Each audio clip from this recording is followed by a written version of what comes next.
Welcome, everyone. Thank you so much for joining us today for part one of our speaker series, Voices of Sustainable Agriculture. We're really excited to open the floor to two fantastic speakers today who will share some information related to topics under the very broad umbrella of sustainable agriculture. Jamie, will you go ahead to the next slide? Thank you. As we start off, I wanted to share a couple Zoom logistics so we can all be on the same page about our technology. To reduce any interruptions to our speakers, we'll ask that you'll keep your microphone muted for the majority of their sessions and until the networking session starts a bit later. We invite you to use the chat at any point to share questions and comments for our speakers. Feel free to type those out as you think of them. After both of our presenters have shared this morning, we'll be referring to that chat and helping moderate questions for them. We might not have time to get to everyone's question, so we'll try to select ones that are most relevant for our speakers to answer today. Another Zoom feature that we have is subtitles. So there's a button, live transcript, CC. Feel free to press that if you want subtitles on during the talks today. And finally, we'll have a recording of the presentations available after the event. So for our agenda today, we'll have a little bit of time to introduce ourselves at MSU Center for Regional Food Systems, your host today. Then we'll move into sharing our speakers' presentations. After that, there'll be a bit of time for Q&A with them, as I said. Following that, we'll have a time for networking so you all can get to know each other and connect in that way. And finally, we'll close, and we hope that you'll stick around for the end so that you can receive a link with a bunch of resources in a Dropbox folder that we're sharing with you all. So to start with a little bit about us at the Michigan State University Center for Regional Food Systems, we're a unit at MSU that specializes in research, education, and outreach around regionally integrated and sustainable food systems.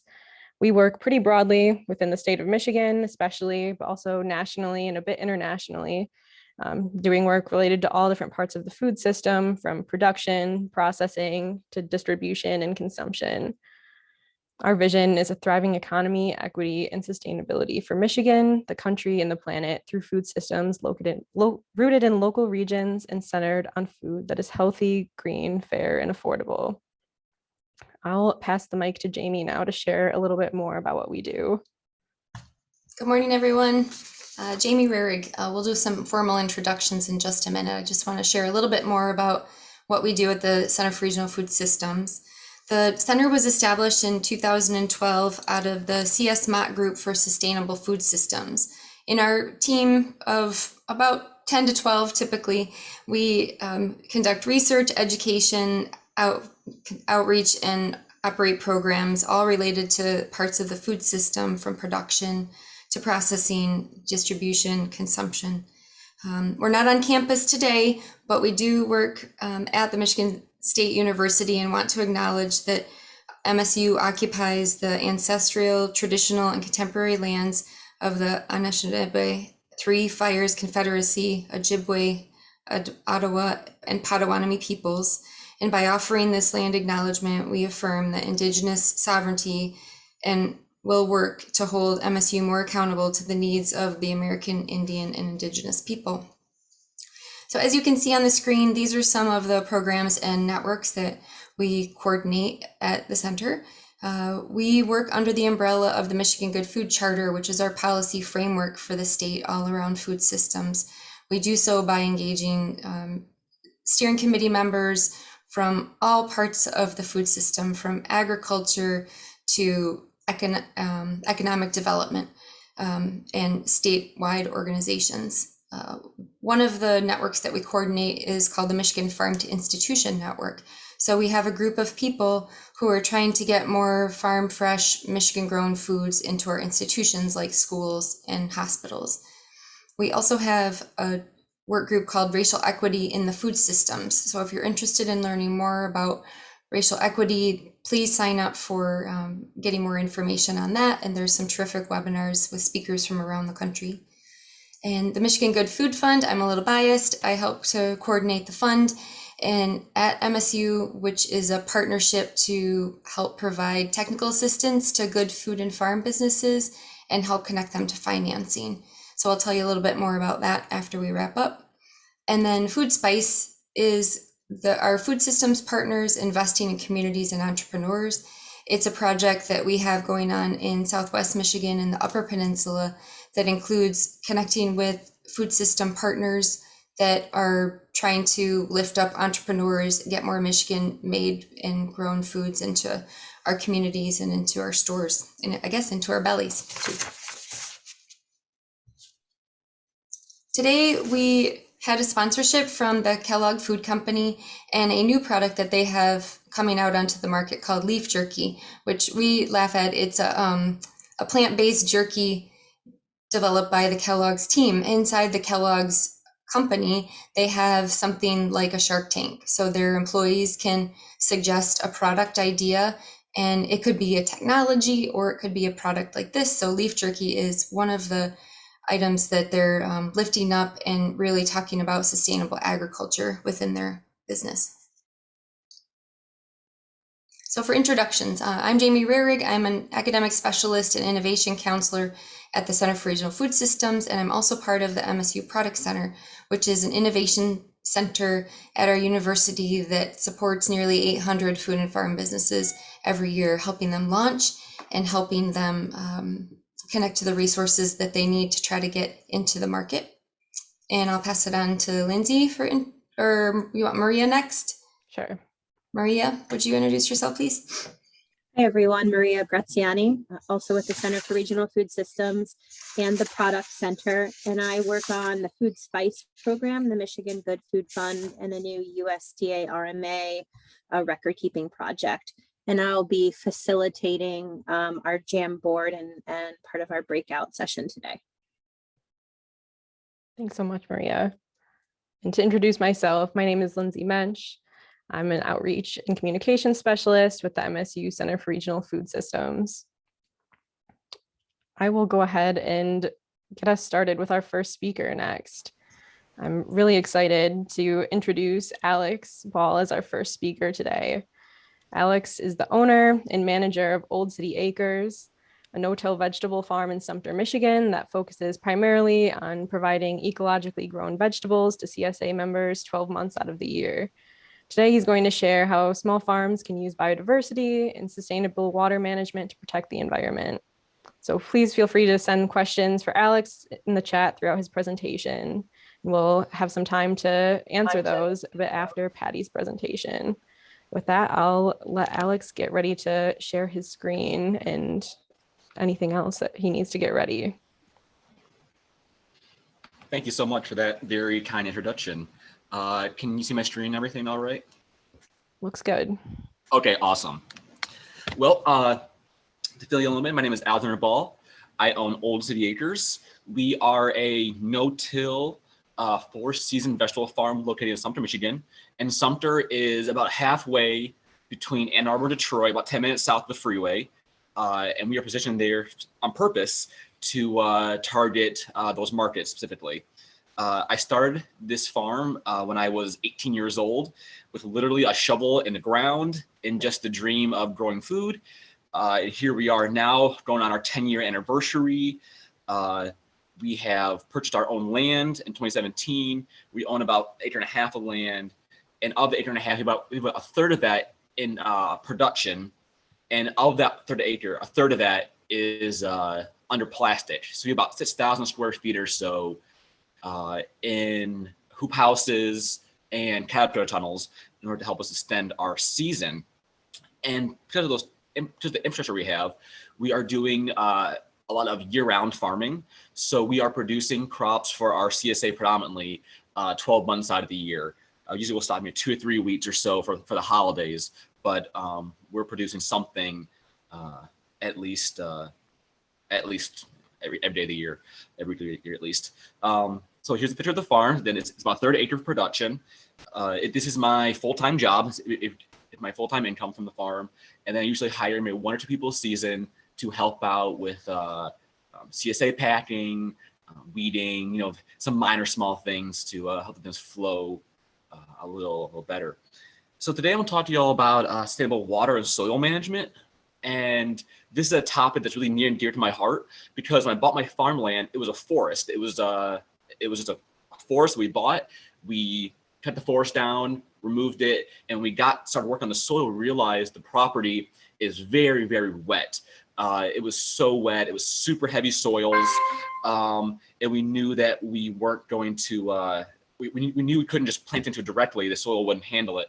So we knew we had to do a lot of work into it to make it actually usable. So the first thing we had to do was to actually drain the property and to manage the water. So I basically spent the last 4 years of my life dedicated to learning about water management. So I'd like to share with you all a little bit what I've learned the last few years. So we split up our management into two things, into soil management and water management. And our first goal before we even start growing food is to manage the water. If we can't manage the water, then it doesn't matter what we do with the soil because it'll just ruin the soil every time. So this water management has to be the very first thing we handle. So there's a few rules or goals I like to say that we like to follow for water management. I hate the word rule, so goal sounds better to me.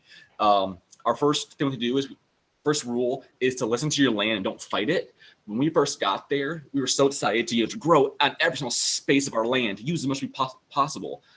We really soon realized that a lot of parts of our land were really low and really wet and were not good for farming. So the first thing we started doing was converting those low wet spots back into wetlands or to unused green spaces. So the first thing to do is listen to your land. It's hard to do sometimes, but the first step.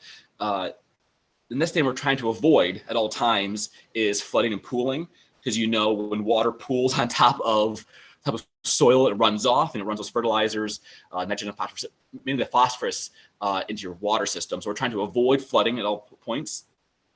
We're also trying to hold the water on the land. That's really important for us, especially as we see with climate change, swings in the weather from extremely wet springs to extremely dry summers. Having extra water on the land in the summers is definitely something we want. So holding the water on the land is important. Even more important than all of that is keeping outside water out. We're going to get into all of these in a moment, but keeping the outside water out is just as important because outside water, brings contaminants, brings disease, things that will can really harm your crops.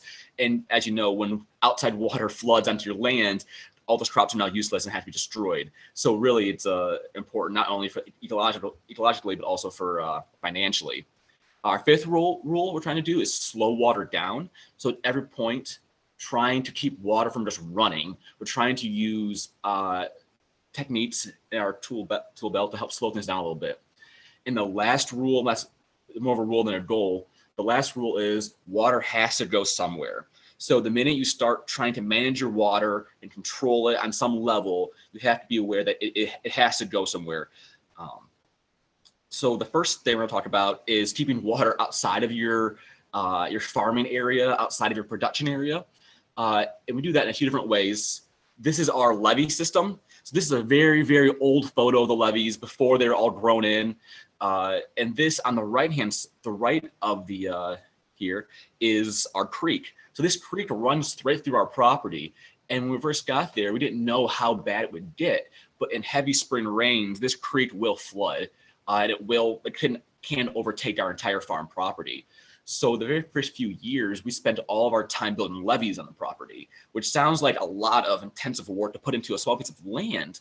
But when you know how much money can come from production on a small scale, it really was economic to do it all.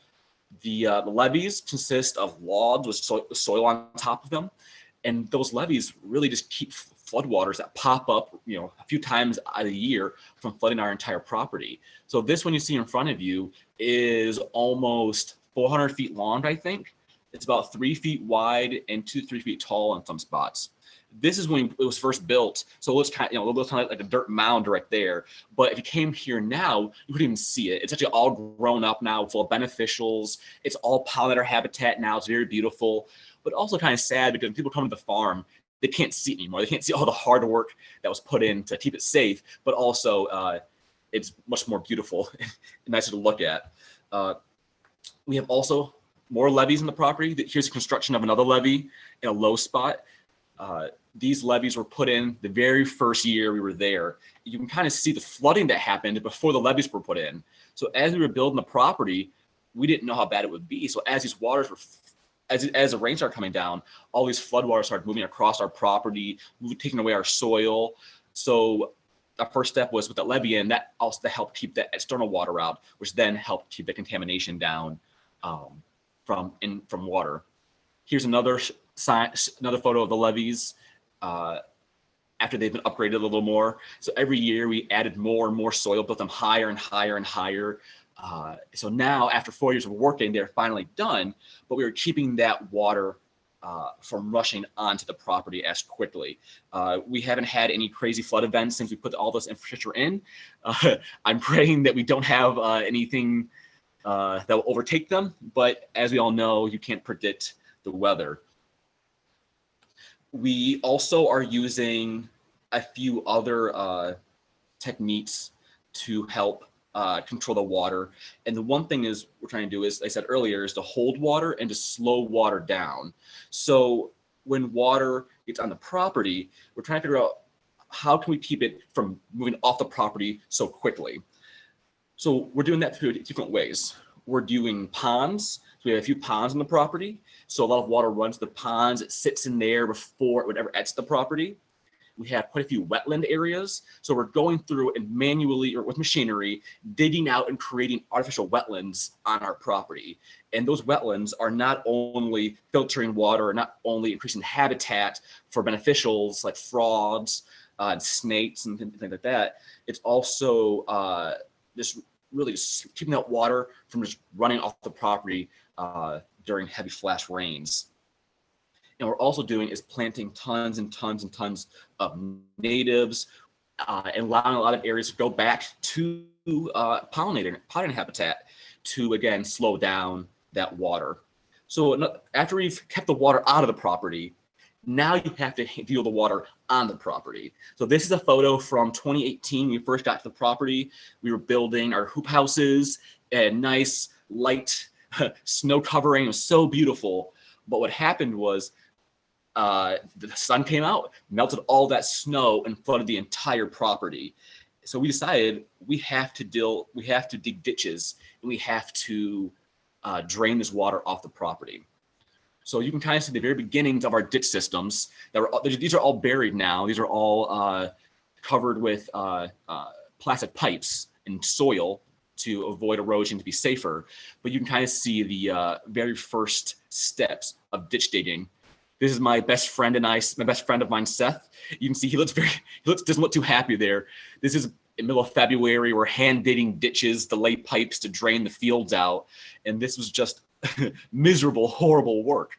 But once it was finished, our soil was finally allowed to breathe, and allowing the soil to breathe then allowed us to then start working on soil management. Because if your soil is always saturated, is always heavy, can never get oxygen into it, it'll go anaerobic. It'll start off gassing, and it'll basically kill your soil. So the first step was, again, to ditch it. But when you do this type of system, put all these ditches, all of these underground pipes, you have to then send the water somewhere. So that's where our tank system, we can see back here, we have 3 huge yellow tanks. And we do take a lot of our water that we collect out of those ditches, clean it up, and put it in those tanks. So now we have a source of irrigation water that's free and relatively clean. But if we did not move, if that water was not pumped, if that water was left to sit in there, then it would just back up and it wouldn't really do much. So all these ditches lead underground through pipes into a tank, and then that tank has a pump in it, a sump pump actually. So when the water's too high, it kicks on and it kicks that water out of the tank. So basically what we've done is artificially lowered the entire water table. And by doing this, has opened the soil up and allowed it to breathe a little bit. So we're not ditching and draining out the entire property, just a top foot of soil right there. So once we've really got the water control, which again takes years and lots of management, and again, something if any questions about we can talk about later. We're trying to get through all this information. It's just so much. Once your water's under control and not keeping you from growing, the next thing you have to worry about now is sustainable soil management. So when we're doing soil management, we're using no-till production at our site to help preserve our soil. But really, we're really following 4 rules. And these 4 rules you'll see just kind of led us naturally to the no-till production model. Our first rule that we always follow is keeping the soil covered. And that doesn't matter if it's tarps or plants, keep covered 24/7. We want to keep compaction down. So that means we're not running equipment over our soils. We want to keep all the weeds out, especially the deep weeds. Those big, large, deep taproot weeds, we keep all of those out. And our last rule is to stir the soil as little as possible. And the ways we accomplish that is through tarping. We use these 10 mil black UV resistant tarps, and we put them over top of our beds in the winter, in the spring, or whenever they're not being used. And basically, these huge tarps keep all those heavy rains from washing away all of our soil. So we're bringing in tons and tons of soil, which I'll show you later. We're bringing soil and bringing fertilizer in. We are trying to grow food. And the last thing we want to do is lose that fertility to the water. Fertility is not cheap, so we want to keep as much as possible. So we tarp a lot of our fields, but we also use those tarps to keep the weeds down. They will kill off a lot of annual weeds. They don't kill off any perennial deep-rooted weeds, but they will kill the annual ones. When we got here, we went through the whole property and removed all of the perennial weeds off the entire property. It was a massive amount of work. But now, because of that, these tarps are super effective because they're just keeping down those small annual weeds. So they also allow us to warm our soil up a little more. So now we're warming our soil up a little faster in the spring. That allows the plants also a little bit earlier. So along the same line of keeping our soil covered in the fields, the tarps, we're also keeping our soil covered in our hoop houses. So like I said earlier, we have about 6,000 square feet of hoop houses, and we use these to grow in year round. And at first, when we started our farm, these tunnels were not built to help us grow year round. They were there to help us keep water off our beds, to help keep erosion down.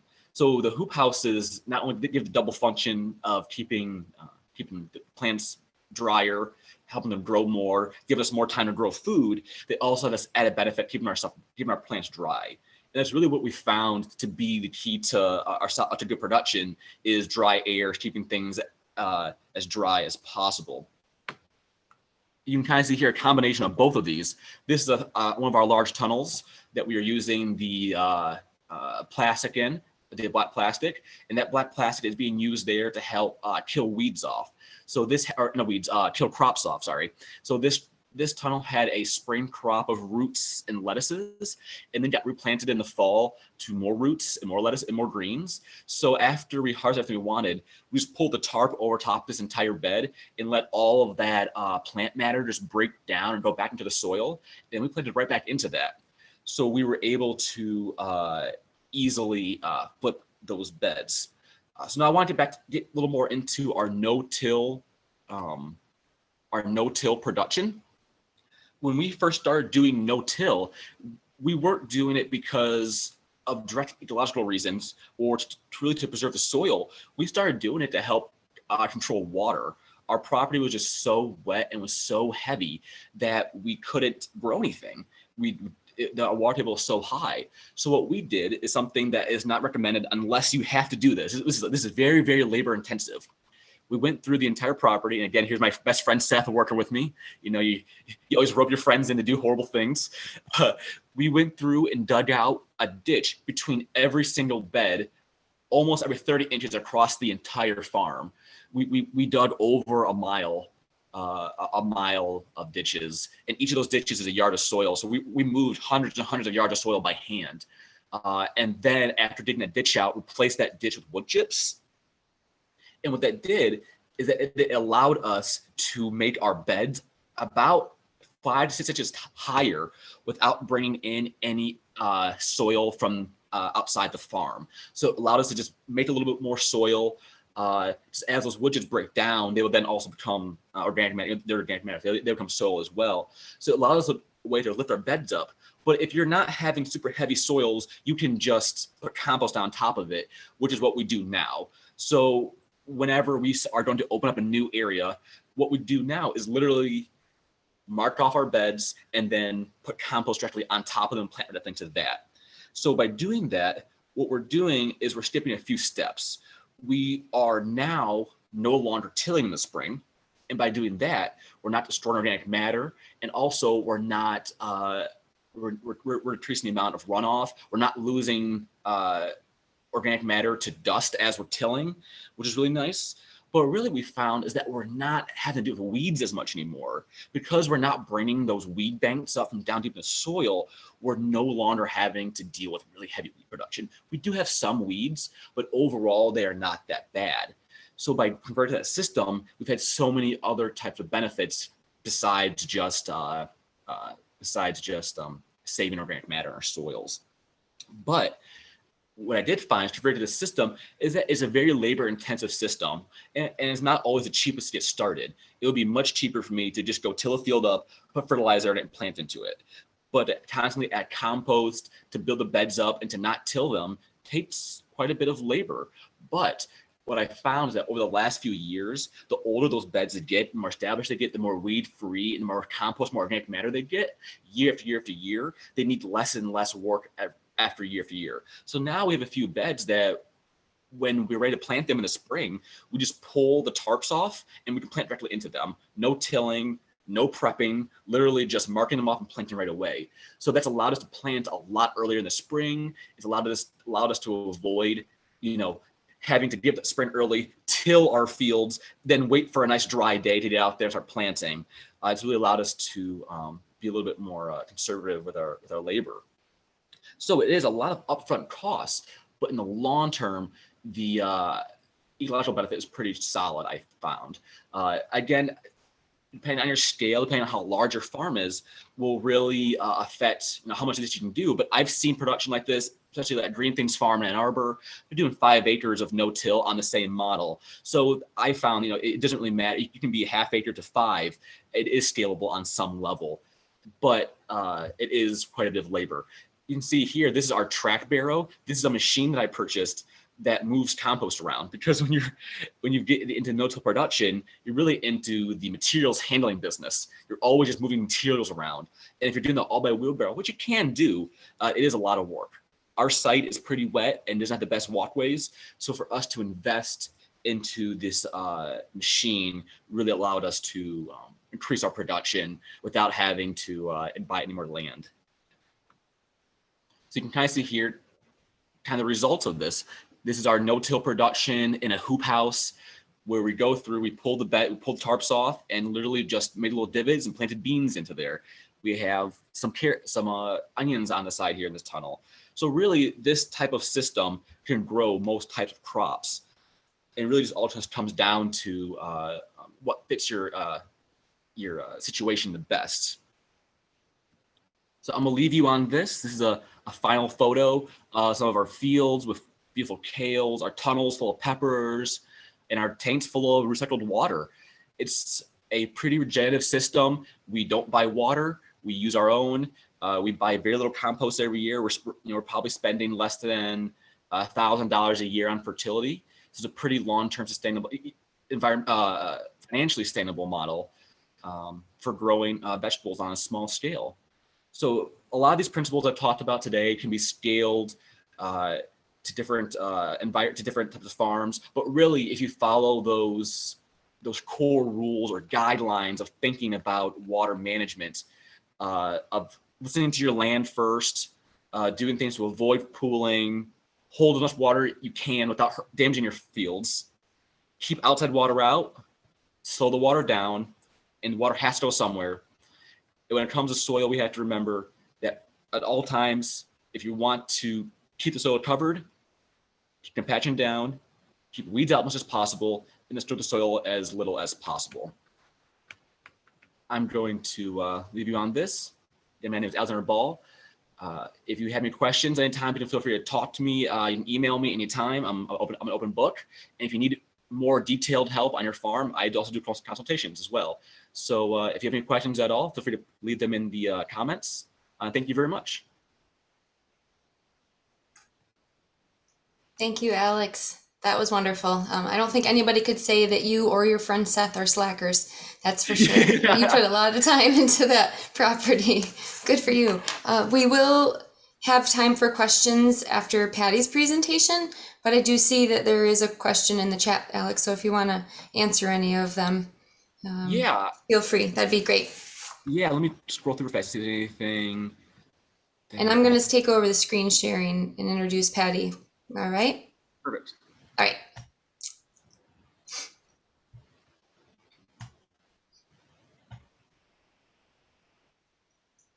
right. All right. Yeah. Somebody have something? Yeah, somebody asked about if the property is in a lowland, and yes, it is. So where the farm is located in Sumter, we're close to the Huron River. We're pretty close to downriver, and where Sumter historically is a wetland. It's a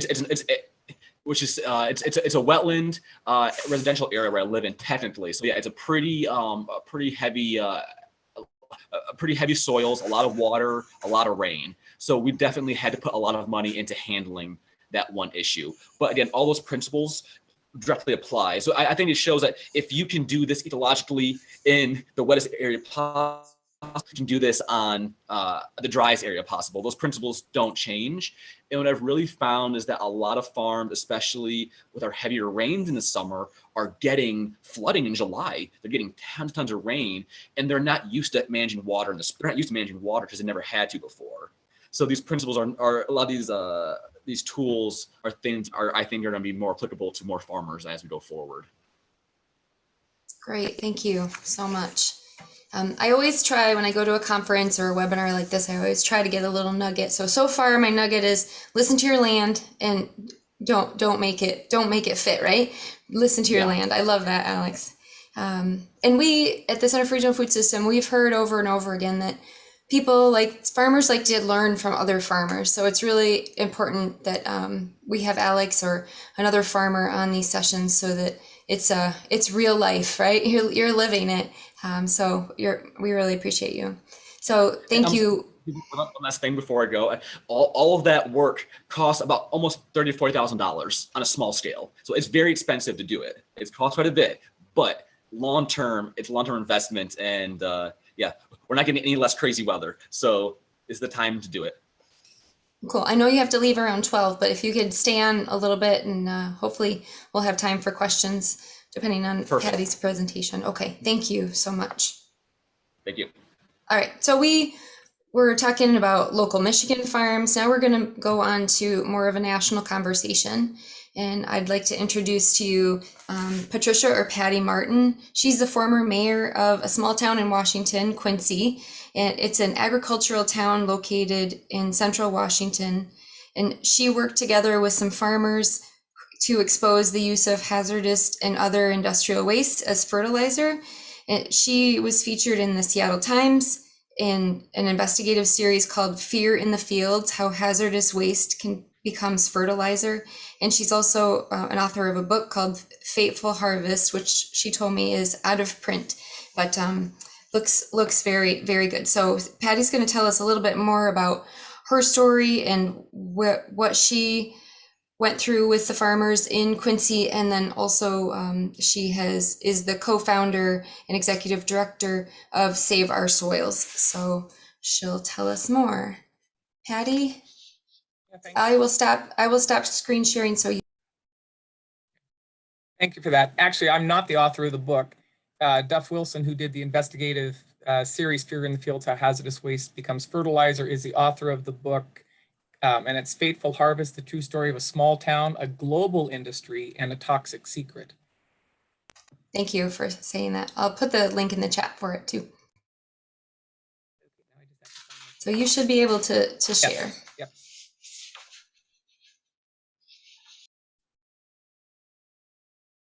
I'm just not finding my presentation now. Why is that? see your screen. I could do it earlier. I don't know why I'm not seeing it now. Let's see. Mine lights up green. Oh, shoot, boy, I'm sorry. Do you have it? Yes, I do. I Okay, great. apologize. I was looking There for you the go. original picture I had. So I titled this Getting to the Root of Disease, Why a Farmer May Be the Key to Your Good Health. This is not a sustainable practice. Okay, let's make that very clear. This is not a sustainable practice. I do want to stop my video because there we go.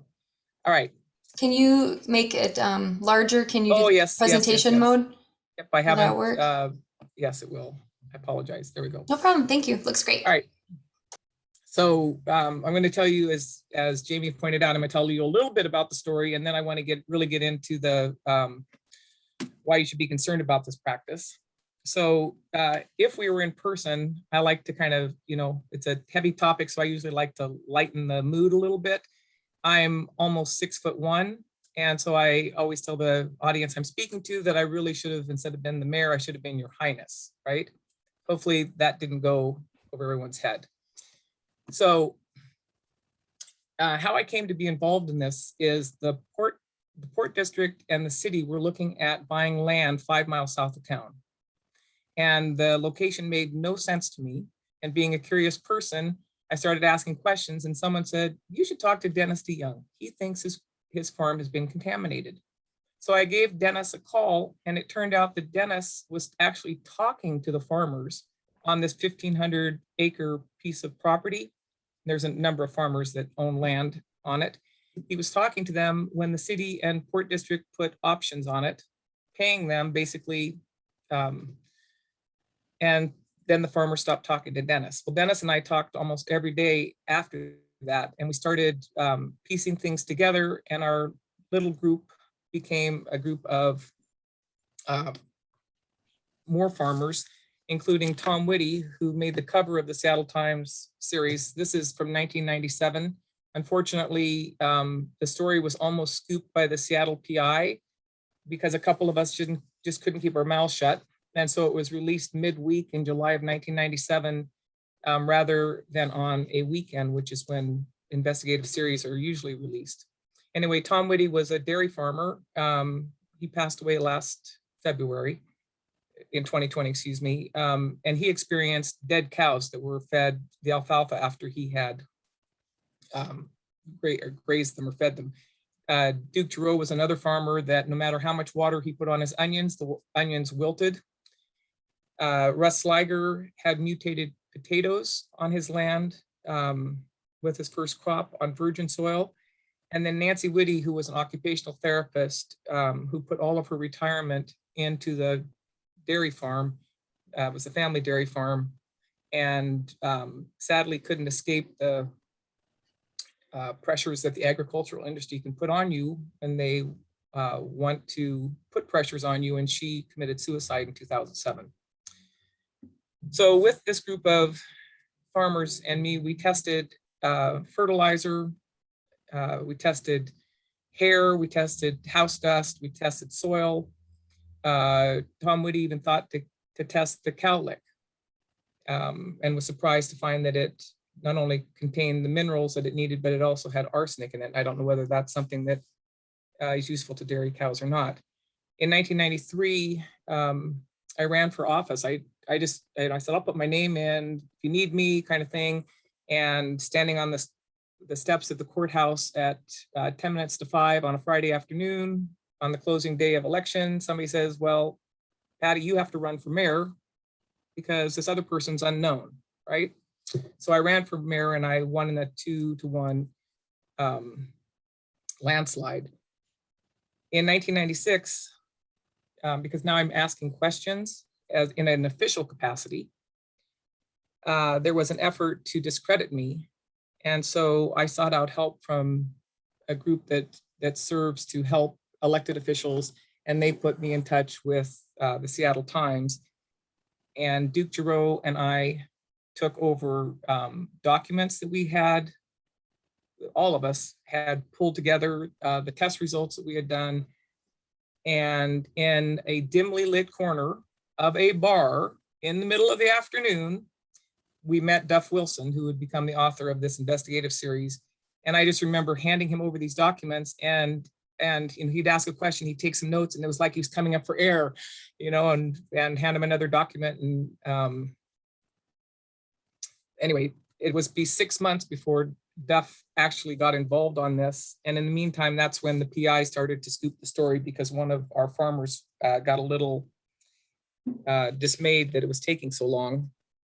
And during this time while we're waiting for Duff to come on the scene, Nancy Whitty and I traveled to, this is 1997, February of 1997, and the EPA Centers for Disease Control, National Institutes of Environmental Health Science sponsored the first ever Children's Health Conference, Environmental Health Conference, because of the change in children's health that had been seen since 1980.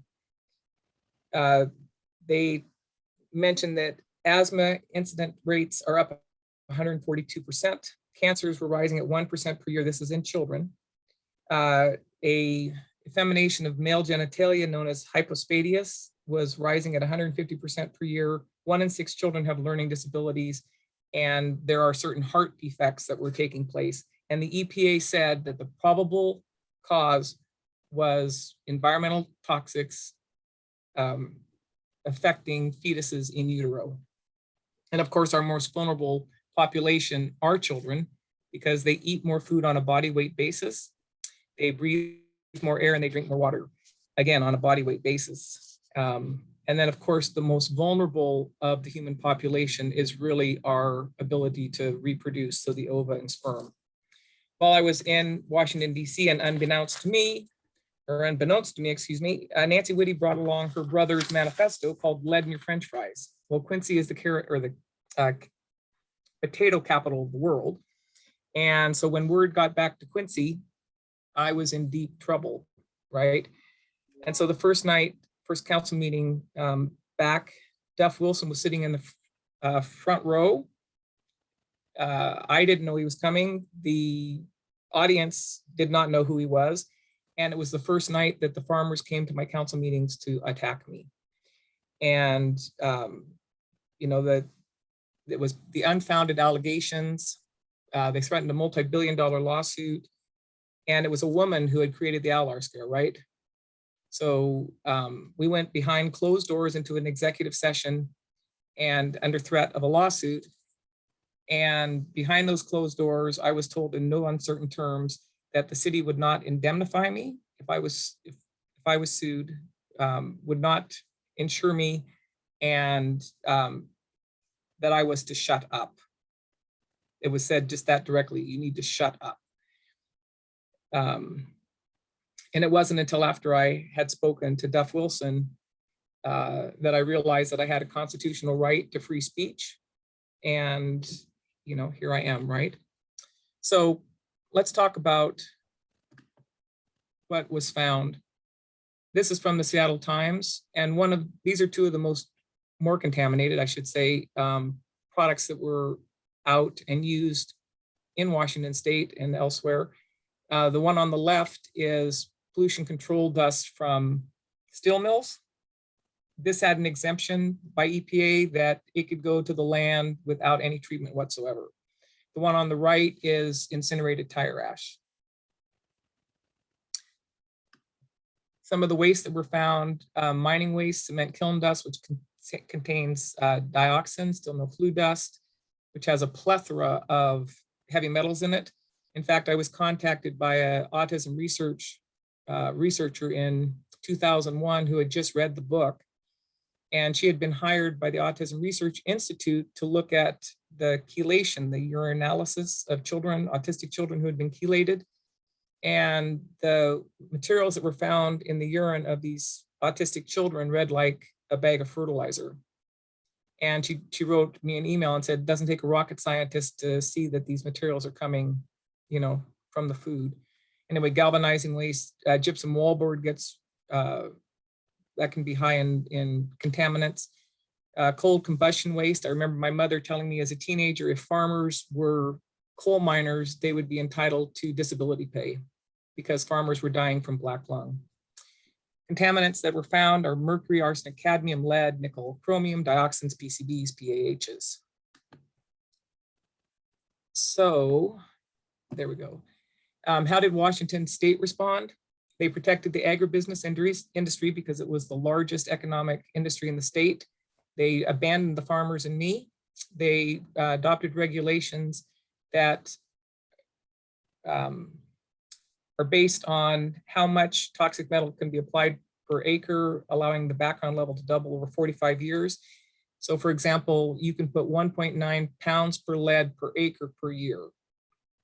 The application rate for each fertilizer is set on the maximum rate for the toxic metal. If the concentration is low, you can put more. If the concentration is high, you can put less. However, there's no consideration for monitoring. There's no baseline that's taken on the land. There was no consideration for farmers' exposures or multiple applications. So this is what it looks like when you put the numbers to it. And I'm just going to skip over this. People I know can come back and look. So each of these materials is known or suspected to be a carcinogen or have other health impacts. Selenium, by the way, helps your body remove heavy metals. So the state of Washington had said in writing a report that said that these metals don't go up into food, but they had conveniently left out arsenic, okay, in their report. And so I thought, well, I'll go back and I'll look at the FDA's total diet studies. The FDA has been looking at industrial pollutants in food since 1962. All right, and so what I found was that in this 12-year period between 1984 and 1996, that the arsenic in the diets of toddlers had doubled and it had risen by 50% in adults. And keep in mind, this is an average, right? So that means that there are children that are much higher than the 1.8, where the 2.1 micrograms per kilogram body weight would be the what's considered the provisional tolerable daily intake. So there are some kids that are going to exceed that, right? Because again, it's an average. So how did EPA respond? Well, they removed that exemption for KO61, and then they expanded the exemption to include all zinc containing hazardous waste, provided that they meet the established limits that are here based on a percent zinc. So this is a total metals standard. It's not based on the treatment standard for disposal in a lined hazardous waste landfill, as are the other non-zinc containing hazardous wastes. This will allow 47 parts per million cadmium, as I recall, 99 parts per million lead. So there's evidence that it was happening everywhere, including University of Michigan science professor who spread fertilizer on his front lawn and collapsed. Also, this fertilizer that was sent to farmers overseas, when Washington State was considering adopting these regulations, there was a gentleman from the Basal Action Network that was present who testified, and they had traced a shipment of hazardous waste to Bangladesh that was laced with mercury. And the people were so happy to have this fertilizer from the United States, they over-applied it. And it blinded and killed some Bangladeshi farmers. Another example in Gilbertsville, these little piglets, after they were born, they fell over and bled out. This is not far from where my father grew up. Also in Montana, this cow is deformed and the grass and corn were purple. Dennis's corn on the land that he was growing corn on had blood red tassels. I neglected to tell you that the land that Dennis first said was contaminated, he had leased out. Okay, he had been a very profitable farmer in the late 80s, and then slowly he started having crop losses and having to then lease out his property. And the land that had this material spread on it, the farmer that was leasing Dennis's land was paid $30,000 to spread it. So what are the state regulators doing? The state regulators have come up with an even worse scenario for standards for fertilizers. This is based on parts per million per 1%. And phosphates can be up to, you know, the high 50s, maybe in as high as 60% phosphate. And the micronutrients, again, if you think in terms of zinc, typically 35 to 36%. So you just take these numbers and multiply it by the percent of micronutrient or phosphate. Recommendations for farmers and consumers. I can't recommend it enough that farmers keep samples of their inputs. If you're going to buy land, you test it beforehand. Get one tested, save one with all your products. Because farmers don't get fertilizer in a bag, they get it maybe by truckload, or it's, you know, it's delivered. You can request a safety data sheet that will tell you how it has to be handled, tell you how it has to be disposed. And in some cases, it will have a disclaimer on it regarding the merchantability of the material. In other words, it's not something that should be out in commerce. And then also, it may say that it needs to be disposed in accordance with the federal hazardous waste laws, which you know is RCRA, the Resource Conservation and Recovery Act. So if it's needs to be disposed as a hazardous waste, or that disclaimer is there, I would encourage you not to use it. Same goes for animal feeds and minerals. I should also clarify that when I'm talking about fertilizers, I'm also talking about soil amendments and limes. So let's talk just a little bit about sludge. These are loop trucks from King County. They come to Eastern Washington and other parts of the state 24/7, 365 days a year. This is up in the Waterville Plateau on wheat. And this is down in Yakima on hop fields.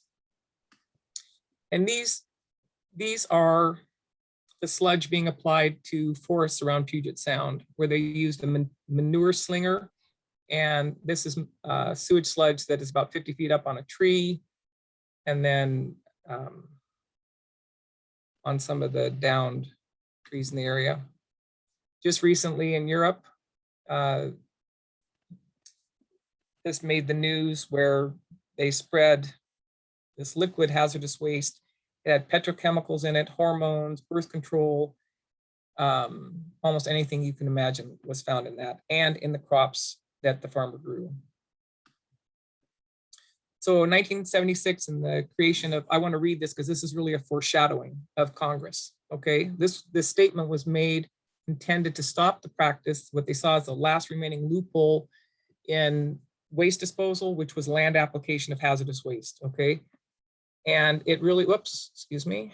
I have a picture on my screen I'm trying to move so I can read it. There we go. So approximately 30 to 35 million tons of hazardous waste are literally dumped on the ground each year. Many of these substances can blind, cripple, or kill. They can defoliate the environment, contaminate drinking water supplies, and enter the food chain under largely unregulated disposal practices. It's generated, transported, and buried without notice until the evidence of its presence is seen in persons or the environment. And the question is, are we there yet? Is that what we're seeing? And sadly, the evidence suggests that we are. There's a couple of new books out, Silent Winter, and the majority of boys that are exposed to PFAS, polyfluorinated alcohol, I can't remember what the rest of that is, I'm sorry, had smaller testicles, penises, low sperm quality, lower semen counts, and shorter distance between the anus and the genitals. She has a quote here, I know I'm running out of time, that big ag's the poster child of corporate influence, pushing small organic farmers out of the market across the world. And then this book by Dr. Shauna Swan, Countdown. Sperm levels in Western developed countries have dropped by more than 50%. The modern world is on pace to become an infertile one. We're now down to, in 1950, the sperm count was like 99 million. It's now down to 47 million. She says when you get to 40 million, you are infertile. So sperm count, fertility, testosterone levels, pregnancy loss. My daughter's friend, she told me 2 days ago, went in to see her doctor and found out that she had had a miscarriage, and the doctor said that she had just seen 2 other women that very day. It is in the food, it's in the baby food. And here's the book. You didn't hear, probably many of you hear about the Fear in the Fields, how hazardous waste becomes fertilizer. As that story was growing and making it into the news in different states across the country in 1997, someone gave up President Clinton's affair with Monica Lewinsky and it knocked it out of the news cycle. The book was released on September 4, 2001, and the trade powers also took that issue out of the news. I have a few resources here. The Safe Food and Fertilizer link is actually inside Save Our Soil, and there's a lot of background documents you can find there. Fear in the Fields is still on the Seattle Times website, so you can get some good information there, as well as from the book. It's very heavily footnoted. And then Wastelands, the threat of toxic fertilizers, which actually my organization had arranged for the pro bono fertilizing testing and for the 12 groups across the country that were participating in gathering the fertilizers and going to release the report simultaneously with these other organizations. And the night before this report was to go out, I was informed that only the PIRGs in the various states were allowed to release the report. And then finally, I'd like to salute the heroes, and they're the farmers who stood up so that you could know about this. And that's Dennis DeYoung. Dennis is the only surviving member of this group. He had to have a liver transplant because the chemicals he was exposed to had compromised his liver. Tom Whitty, as I mentioned, passed away in February of 2020. Duke Giroux, I apologize, I didn't get a date. Russ Sliger in, I think even before 2000, and then Nancy Whitty, as I mentioned. And so every farmer who stands for clean fertilizer. My mother always said the cure to disease is in the food you eat, and ultimately it's in the fertilizer that you use to grow it. I always wanted to find the cure to cancer, and when I told my mom about the hazardous waste and fertilizer, she reminded me of that goal, and she said, I think you have. And it is, as she said, in the cure is in the food you eat. So thank you for bearing with me. I think I might have gone over time. Thank you, Patty. Nope, that was absolutely perfect. So thank you so much. Really appreciate that conversation. And what I've noticed, and maybe other people have noticed this too, is the news does not necessarily get around. You know, there's things happening in North and South Dakota with contamination we don't hear about. There's things happening in our own state we don't hear about. Just recently, there was a benzene leak from a Ford plant in Michigan. I'm not saying it affects the farms, but I don't know. But there is definitely some problems with some manufacturers. And of course, you know about the lead in the water in Flint, and people were concerned about watering their home gardens. What were they going to do? So it's definitely, I think, related to sustainability. We need to have safe foods that we can eat and be healthy and live productive lives and have healthy communities. So I definitely think it's all related. So thank you for sharing. We do have some time for questions now. Alex, I think, needs to sign off. I just stay a little longer. Okay. All right, so you're able to unmute yourselves. I think if you want to unmute, ask questions. There are some questions in the chat too for both Patty and Alex, it looks like.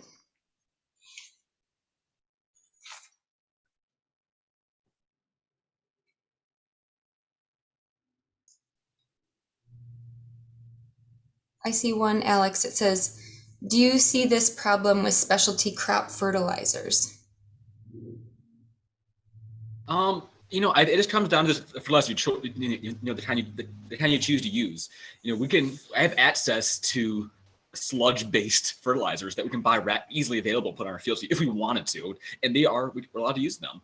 But no, it also comes down to what you choose to use. We use a tested, certified compost that comes out of north of Detroit, and then a lot of fertilizers we use. We don't use animal waste fertilizers anymore. Our old farms we used even certified organic chicken manures, but we don't use any CAFO fertilizers anymore. We're mainly using the compost and some bud and blown meals. But yeah, there's always a risk of contamination with anything, but we're trying to find the cleanest source possible. Thank you. Megan, do you want to ask your question, or do you want me to read it out? Yeah, sure. I had a question for Patty, and I was just curious as to if you've seen this issue kind of getting better over the last few decades, or if it's still a huge problem within the industry. Oh, it's definitely still a problem. And in fact, I think it's emboldened some industries to get into this market. Especially when you see numbers like the state fertilizer regulators suggest. When you get in, if you read like the Seattle Times, you'll see that some manufacturers, after this was exposed, actually turned their waste line into a byproduct line. They would, put a new tag on it, and all of a sudden, instead of it being waste, it's now a byproduct. So, no, and one of the things that I, because I was trying to kind of move through this because I knew my time was running out, is, these metals that go into the soil have to go someplace, right? And so like when they argued, oh, it's not going up in the food, well, then it has to go someplace, which means then it accumulates in the soil, and eventually it has to go up in the food because that's just the nature of things, right? And these metals, I don't like to call them this, but they're like shapeshifters, right? And so depending on what you add, they can become more or less toxic. They can become more or less soluble, right? Because they're compounds. They're not just a metal, they're a metal compound that can be replaced by another, group on the end of it. There's another book out called The Cyanide Canary, where they were trying to make nitrogen fertilizers in Idaho, and it produced cyanide gas, right?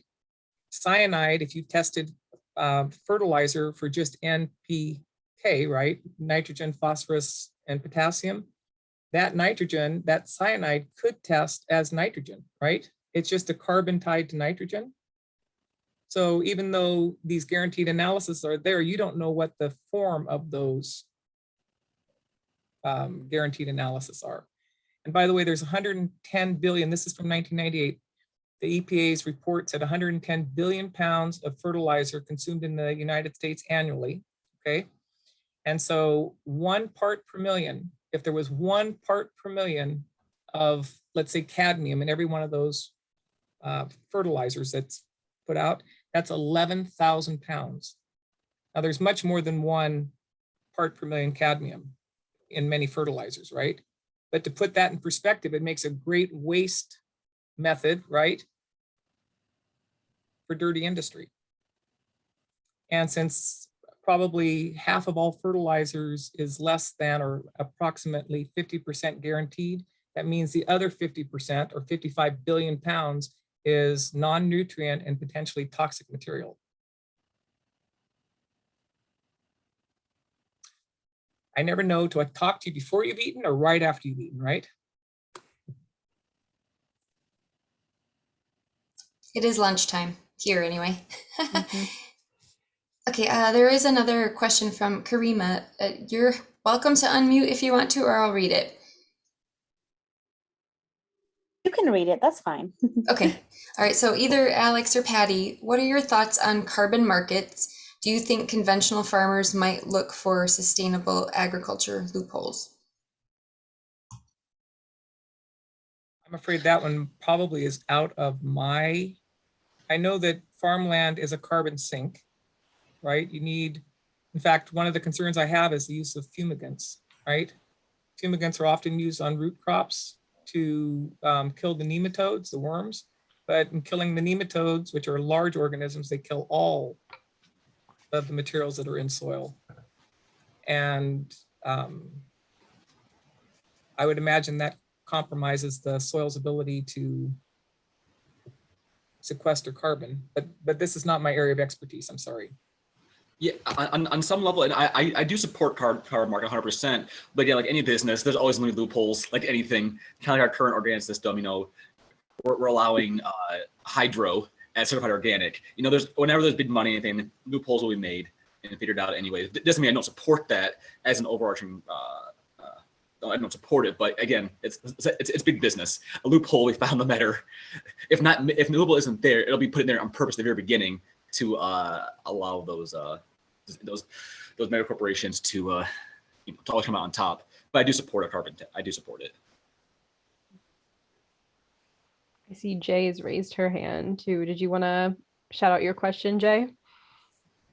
Yeah, this is mostly for Patty. Patty, I'm wondering if there's any advocacy organizations that are working on this to like help educate legislators, lobby to legislators, that sort of thing.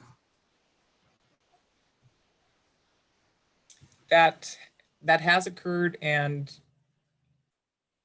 so you have to be careful. Okay, this is one of the things, because well-intentioned people got involved in this a long time ago, and what the outcome was, because they didn't look at the regulations or the statutes, they ended up legalizing this in my state. Okay, and so asking people to get involved that may or may not take the time to understand fully what they stand to lose when they change regulations is kind of a dangerous, kind of a two-sided sword, right? We did take this to my senator back in the day. She and I were elected to office the same year. Patty Martin, they sound a lot alike. I got letters addressed to her as mayor. But she was tackling pesticides at the time, because that's what people saw as the real risk in agriculture, because no one knew about this, and she wasn't willing at the time. Okay, it's not to say she may not be willing now, but she wasn't willing at the time to take on another very controversial issue against agribusiness.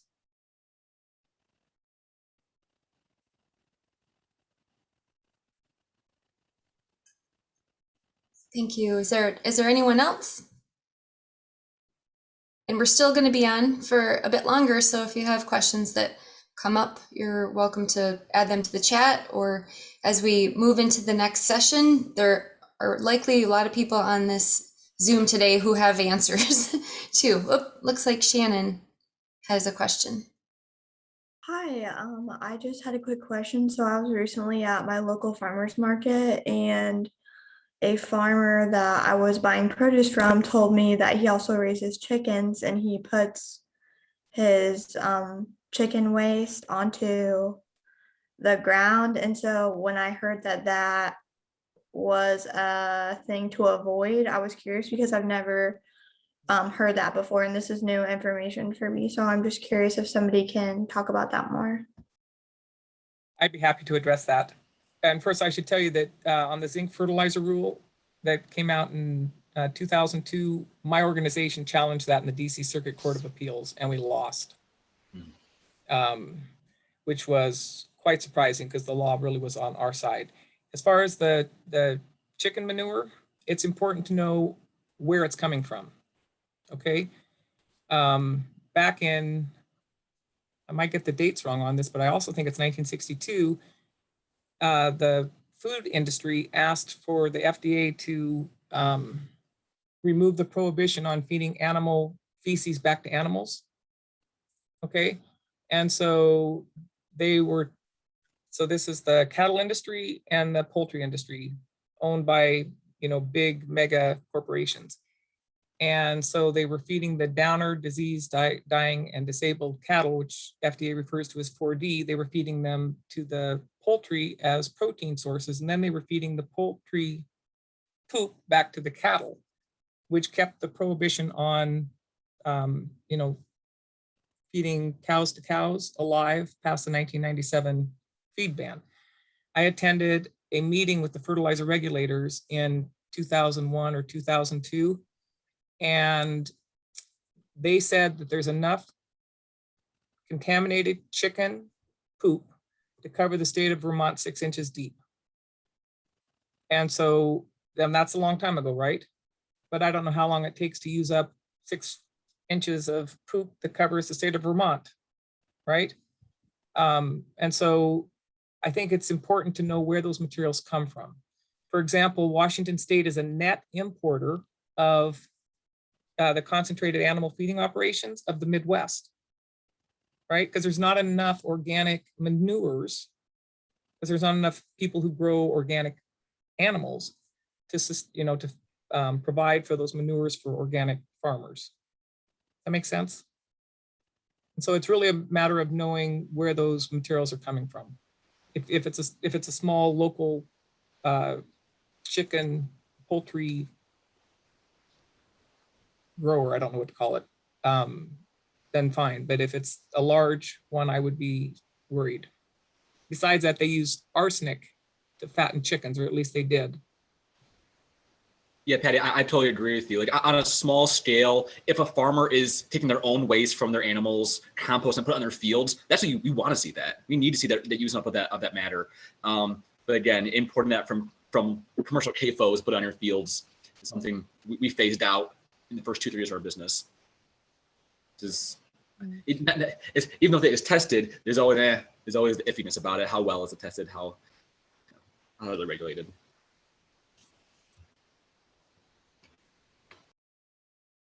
Well, some difficult conversations today, that's for sure, but a lot of thought-provoking things we need to look further into as we eat or farm or garden, any of those things. So thank you so much.